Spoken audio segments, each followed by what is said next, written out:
তেনেকুৱাটো নহয়, কাৰণ কিয় ভাৰতীয় জনতা পাৰ্টীয়ে যোৱা যি আমাৰ বায়ু উপ নিৰ্বাচন হৈ গ'ল, উপ নিৰ্বাচন যেতিয়া হৈ গৈছে, অসম গণ পৰিষদৰ কাৰ্যকৰ্তাই যিমান কাম কৰিছে তাতকৈ কিছুগুণ হ'লেও কাৰ্যকৰ্তাই বিজেপিৰ কাৰ্যকৰ্তাই বেছি কাম কৰিছে। আৰু যিহেতু নিজে 22 দিন ধৰি পেলাই এই কাৰ্যালয়তে মই বাহৰ পাতি আছোঁ, ঠিক তেনেকৈ মোৰ লগত সমূহ কাৰ্যকৰ্তাসকলে বঙাইগাঁও জিলাৰ কাৰ্যকৰ্তাসকলে নামি পৰিছিলে কামত। গতিকে ভাৰতীয় জনতা পাৰ্টীৰ অকল নিৰ্দেশৰ প্ৰয়োজন। আৰু কেতিয়াবাতো এনেকুৱা হয় দেশ বুলি আদেশ নালাগে, কেতিয়াবা এনেকুৱা হয়, কিন্তু ভাৰতীয় জনতা পাৰ্টীৰ কাৰ্যকৰ্তাই যিহেতু NDA হিচাপে নিৰ্বাচনত অংশগ্ৰহণ কৰে, গতিকে আমি যেতিয়া NDA হিচাপে নিৰ্বাচনত অংশগ্ৰহণ কৰোঁ সম্পূৰ্ণৰূপে আমি কাম কৰোঁ। গতিকে তাত শীতল যুদ্ধ বুলি তেনেকুৱাকৈ মই দেখা নাই। স্বাভাৱিকতে ছিট বিচাৰিব, ভাৰতীয় জনতা পাৰ্টীয়েও ছিট বিচাৰিব, 3টা ছিটৰ 3টাই বিচাৰিছে, অসম গণ পৰিষদৰ 3টা বিচাৰিছে, কিন্তু সিদ্ধান্ত লোৱাৰ দায়িত্বটো আমাৰ নাই। সিদ্ধান্ত ল'ব ভাৰতীয় জনতা পাৰ্টীৰ ৰাষ্ট্ৰীয় সমিতিয়ে আৰু সিদ্ধান্ত ল'ব অসম গণ পৰিষদৰ কেন্দ্ৰীয় সমিতিয়ে। গতিকে ৰাষ্ট্ৰীয় সমিতি আৰু কেন্দ্ৰীয় সমিতিয়ে যিটো সিদ্ধান্ত লয় সেই সিদ্ধান্ত হ'বগৈ, কিন্তু বিচৰাটোতো কাৰো আপত্তি নাই।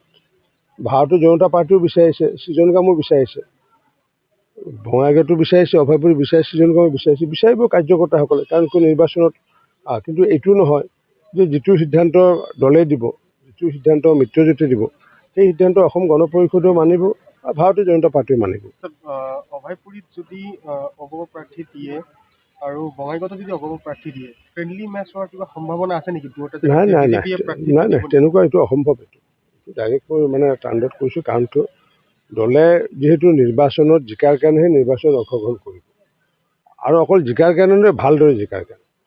মাননীয় মুখ্যমন্ত্ৰী ডক্টৰ হিমন্ত বিশ্ব শৰ্মা ডাঙৰীয়া হওক, মাননীয় সভাপতি দিলীপ শইকীয়া হওক, মাননীয় অসম গণ পৰিষদৰ সভাপতি অতুল বৰা ডাঙৰীয়া হওক, তেওঁলোকৰ এতিয়া উদ্দেশ্যটো হৈছে কি, যে অকল জিকিলে নহ'লে ভালদৰে জিকিব লাগিব।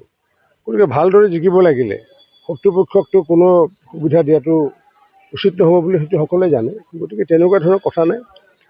সিদ্ধান্ত ল'ব দুয়োটা দলৰ কেন্দ্ৰীয় সমিতি আৰু ৰাষ্ট্ৰীয় সমিতি সিদ্ধান্ত ল'ব, আৰু যিটো সিদ্ধান্ত লয় সেই সিদ্ধান্তই আমাৰ দলৰ কাৰ্যকৰ্তাসকলে মানি ল'ব। কিন্তু বিচৰাত অসম গণ পৰিষদো বিচাৰিছে, ভাৰতীয় জনতা পাৰ্টীও বিচাৰিছে, আৰু সেইটো বিচাৰিব, সেইটো নৈতিক অধিকাৰ। কাৰণ ভাৰতীয় জনতা পাৰ্টীৰ কাৰ্যকৰ্তাসকলৰ এইটো অধিকাৰো আছে, অসম গণ পৰিষদৰ কাৰ্যকৰ্তাৰ অধিকাৰ আছে।